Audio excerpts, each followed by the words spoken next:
Hello বন্ধুগণ, আসসালামু আলাইকুম। চলে আসলাম টুডেস টেকনোলজির আরও একটা নতুন ভিডিও নিয়ে।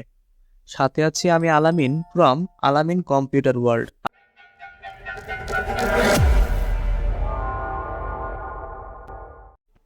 দর্শক বন্ধুরা, আজকে আমরা শিখতে যাচ্ছি কিভাবে এনআইডি কার্ডের নিজের নাম পরিবর্তন করা যায় এবং ব্লাড গ্রুপ পরিবর্তন করা যায়।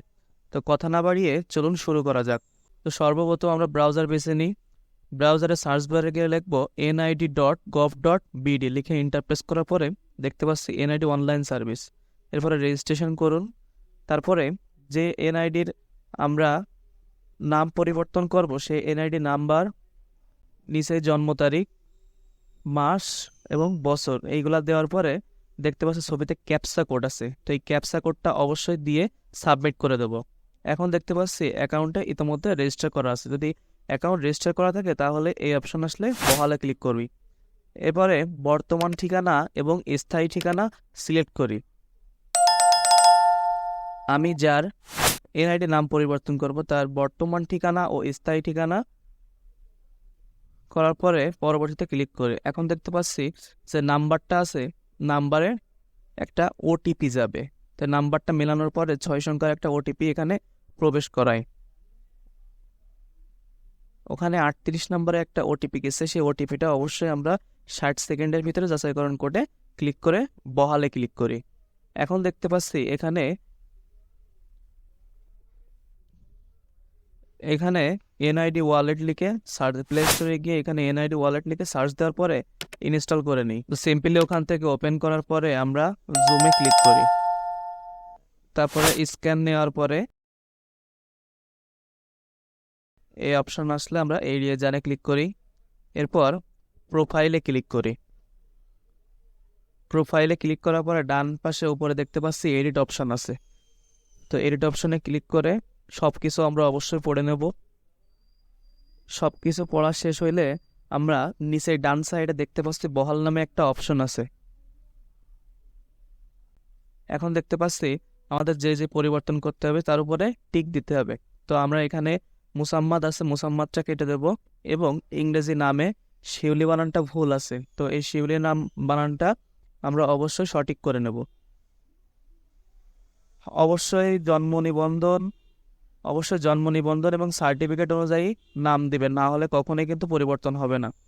তো আমাদের যেহেতু সার্টিফিকেট এবং জন্ম নিবন্ধনের নাম আছে এইটা, সুতরাং আমরা এইটা দেওয়ার পরে এবং এর সাথে সাথে আমরা রক্তের গ্রুপটাও পরিবর্তন করতে চাচ্ছি, এই জন্য রক্তের গ্রুপের উপর ক্লিক করে পরবর্তীতে ক্লিক করে এখন দেখতে পাচ্ছি আমাদের কি কি আমরা পরিবর্তন করতে চাচ্ছি সেই পরিবর্তনের অপশন আছে। এখন টাকা রিচার্জ করতে হবে, তার জন্য এখানে পে বিল অপশনে যাইতে হবে। বিকাশ থেকে পে বিল অপশনে যাওয়ার পরে এখানে দেখতে পাচ্ছি আমরা এনআইডি সার্ভিস আছে বা সরকারি ফি। এখানে আবেদনের ধরন যেহেতু আমি 2টা করবো সেহেতু বোথ ইনফো কারেকশনে ক্লিক করব। করার পরে এখানে এনআইডি নাম্বারটা দিয়ে দেব। আর যদি শুধুমাত্র আমরা একটা করতাম তাহলে ওখান থেকে এনআইডি কারেকশন দিলেই হইতো। তো 2টার জন্য আমাদের 345 টাকা অবশ্যই দিতে হবে, প্লাস চার্জ আছে 6 টাকা।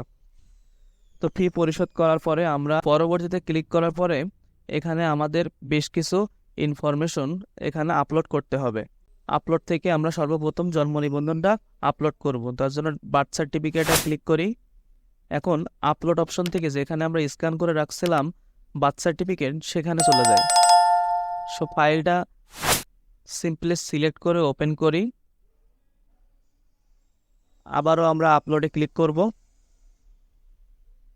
আপলোডে ক্লিক করার পরে আমরা এখানে কয়েকটা সার্টিফিকেট সাবমিট দেব। তো তার জন্য সর্বপ্রথম আমরা এইচএসসি সার্টিফিকেটটা সিলেক্ট করি। এইচএসসি সার্টিফিকেট তারপরে আপলোড দিয়ে আমরা এইচএসসি সার্টিফিকেট দিই। দর্শক বন্ধুরা, আপনাদের জ্ঞাতার্থে একটা কথা বলতে চাই, আপনারা যত বেশি ইনফরমেশন সাবমিট দিবেন একই নেমের তত বেশি আপনাদের কার্যকর হবে।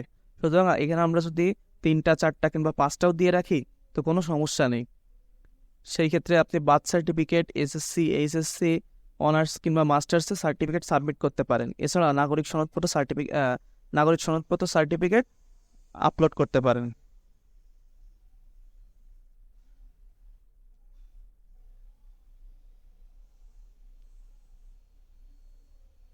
এছাড়া আমরা যে পুরাতন এনআইডি কার্ড ছিল, আমরা NID national ID card select করে ওইটাও আমরা আপলোড দিব অবশ্যই। এখান থেকে আপলোড ফাইলে ক্লিক করে এনআইডিটাও সাবমিট করে দেবো।